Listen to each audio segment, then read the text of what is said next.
The hell are you supposed to be?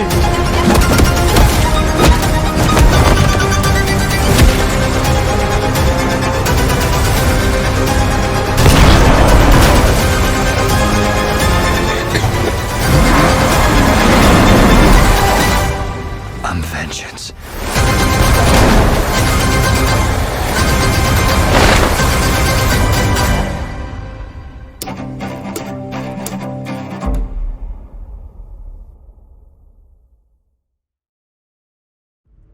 Matt Reeves recently came out in an interview and spoke about how The Batman is a film he fought to have creative control over.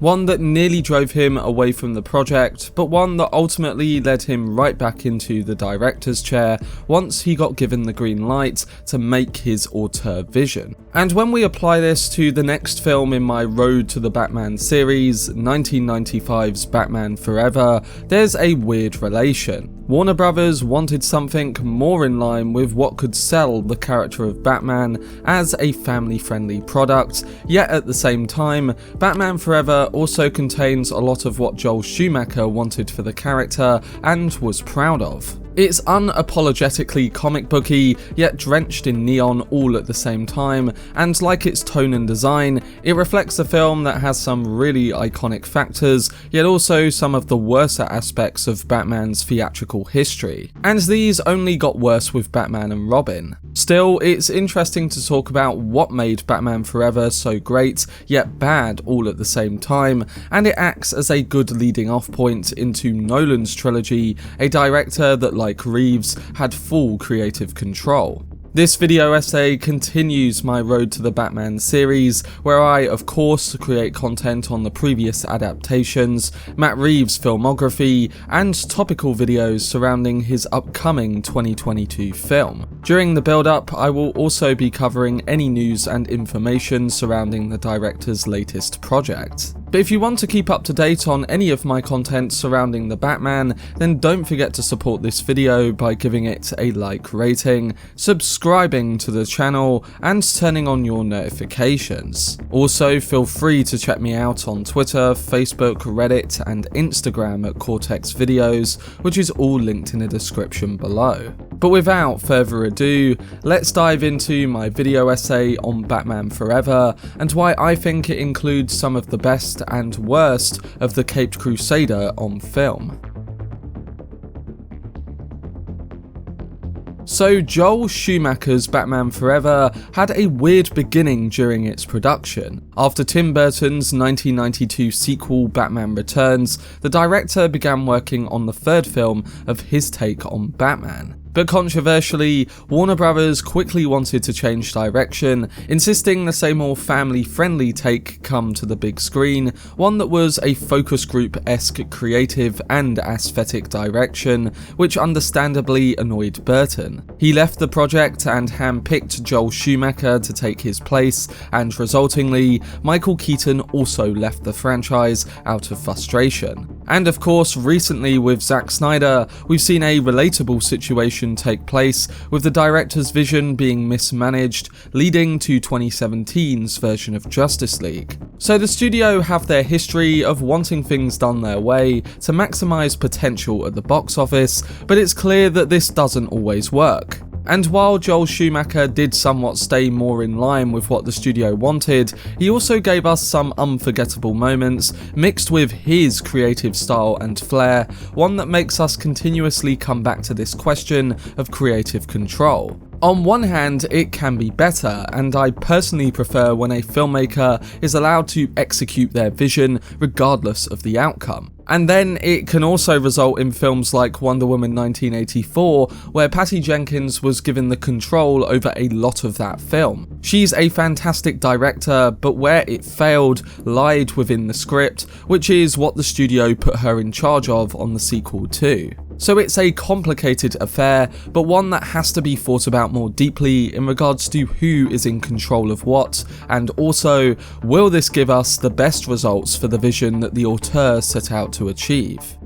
But again, despite all of these early troubles on the production of Batman Forever, the film 25 years later is a complete joyride. It's wild theme park entertainment that isn't afraid to have all the humour, while at the same time, it's also not scared to get into the permanent darkness within the duality of every character. It's both timeless because of it being a reflection of its time, yet experimental in every sense of its futuristic structure. And yes, there are still a number of reasons why it does fall short in comparison to some of the other entries. A lot of time is wasted setting up the Riddler and Two-Face, with Batman getting pushed to the side. With Christopher Nolan's Dark Knight trilogy making Batman an interesting character who deserved to be in the spotlight, Batman Forever certainly looks poor in relation as it makes its protagonist seem less prominent. And then there's the bat nipples, the sometimes excessive use of the neon and black lights, which I don't mind in certain moments,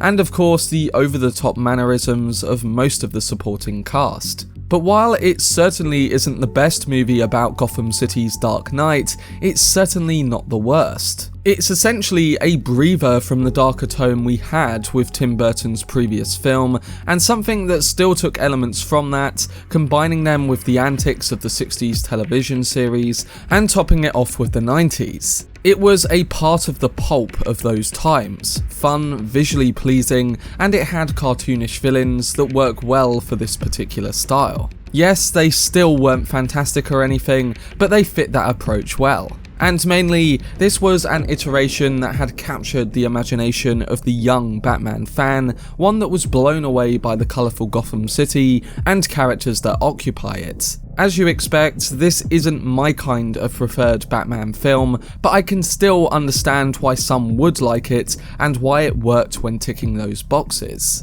It really is a film that can work differently for everyone, regardless of being more studio pushed than that of Burton. And coming back to my mention of the cartoonish villains on show, it's key that we discuss Jim Carrey's take on the iconic Riddler. Now, while the character takes a bad turn towards the final act of the movie, I must admit, I quite like what we saw leading up to that point, which includes the introduction of Edward Nygma. The film gives us a version of the character that had already been around and tried in his life, before now working as a dissatisfied employee of Wayne Enterprises who has an unhealthy obsession with Bruce Wayne. We watch him transform from the awkward scientist to the murderous villain throughout the first act, observing a broken man slowly turning to madness and eventually wearing the iconic green suit with question marks. And of course we get the infusion of riddles that the villain uses to toy with his obsession, and this results in quite the unique psychological element within a tentpole summer blockbuster. I find Carrey's performance quite classic, and if anything, it makes me even more excited for what we seem to be getting with Paul Dano's take on the character. Matt Reeves is trying to redefine him, taking what we know and the iconic elements expressed in other adaptations and bringing it to the screen in a way that is more inspired by the Zodiac Killer and fits the detective-esque approach. I guess we'll see how it turns out, but hopefully it will become another famous take on this classic Batman villain. And coming to another character on display, say what you will about Nicole Kidman's Dr. Meridian, but the techniques she uses during her therapy sessions with Bruce Wayne give us an exploration of Batman's psyche like we hadn't seen before. We get a series of flashbacks, dreams, or conversations that give us a bigger picture surrounding his fears and motivations. From losing his parents at a young age to examining Bruce's fear of bats, something that was then of course seen in Batman Begins a decade later. And Riddler also uses his fears as a weapon against him, another idea that was utilised in Nolan's film. Yes, they were executed better in that one and had the right tone attached to them, but it's cool to see these integral elements further back and give reason to why Batman Forever isn't as silly as everyone makes it out to be. And by that, I mean silly in a bad way. It knows what it is, yet still encapsulates some of the darker and more important themes rooted within the character and those around him.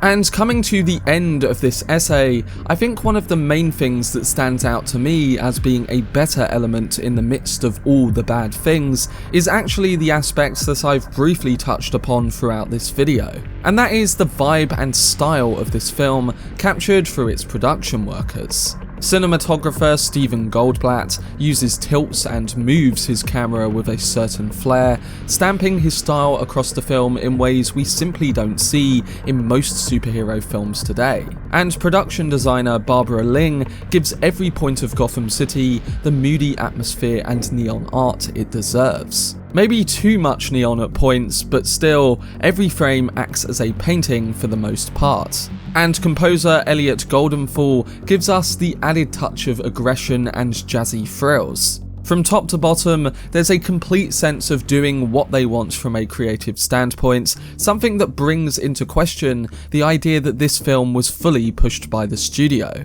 It clearly wasn't all Warner Brothers' direction, as there's a sense of freedom and desire to be silly across the board. The result we get is a filmmaker injecting their aesthetic personality into a film that was just going to be a studio-focused piece. It's a merging of light and shadow, and the areas of psychological commentary add to all of the characters on screen. Batman Forever gives us all the camp, but also all the sincerity. Whether that's good is up to you, but for me, I think this results in a worthwhile Batman film, bringing us something quite unusual yet appropriate, all at the same time. Yes, there are many things I don't love about it from a script writing point of view, or even through the over-the-top wacky approach it presents, but I can't deny it's fun, nostalgic looking back, and again, has its moments of intensity.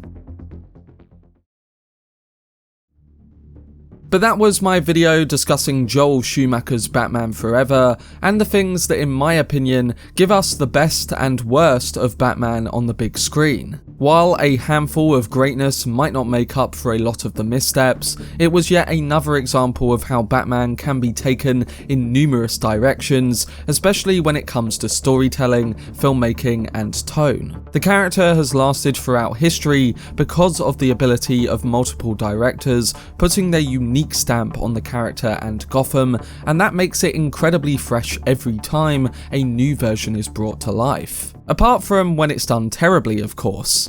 And speaking of terrible, that's where Batman and Robin comes into the conversation. It's all subjective, and I know there's a few fans who like certain aspects from that film, but to me, it's the one that I personally don't enjoy rewatching. I won't be doing a video on the second Schumacher film because I think the elements in that film were just handled much better in Batman Forever, and there would be less to add to the conversation when it comes to this particular series. But you may like the film, so let me know down below in the comment section what you think towards the sequel, and primarily what your thoughts are towards Batman Forever.